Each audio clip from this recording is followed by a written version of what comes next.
India Pakistan இடையே போர் பதற்றம் நிலவி வரும் நிலையில் பாகிஸ்தானில் ராணுவ தளபதி அசீம் முனீர் தலைமையில் திடீரென ஹேமர் ஸ்ட்ரைக் நடத்தியுள்ளது.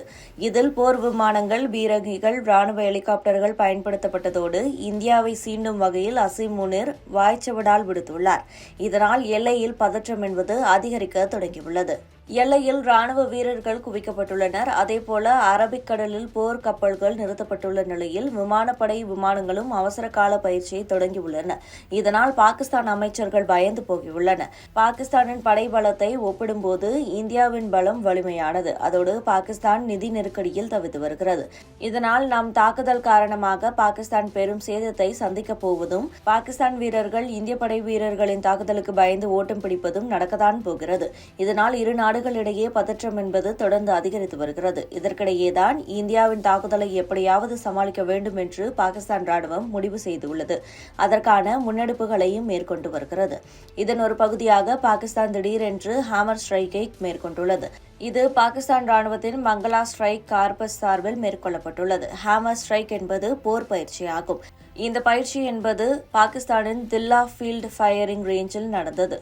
போருக்கு தயாராகும் வகையில் இந்த பயிற்சி மேற்கொள்ளப்பட்டது. ராணுவ படை வீரர்களுக்கான புரிதல் மற்றும் போர்க்களத்தில் ஆயுதங்களை ஒருங்கிணைப்பு செய்வது உள்ளிட்டவை இந்த பயிற்சியில் அடங்கும். மல்டிரோல் போர் விமானங்கள், பீரங்கிகள், ஹெலிகாப்டர்கள் உள்ளிட்டவை பயன்படுத்தப்பட்டது. இந்த போர் பயிற்சி என்பது பாகிஸ்தான் ராணுவ தலைமை தளபதி அசீம் முனீர் முன்னிலையில் நடந்தது. அப்போது பாகிஸ்தான் படை வீரர்களை உற்சாகப்படுத்தும் வகையில் இந்தியாவுக்கு எதிராக வாய்ச்சவடால் விடுத்தார்.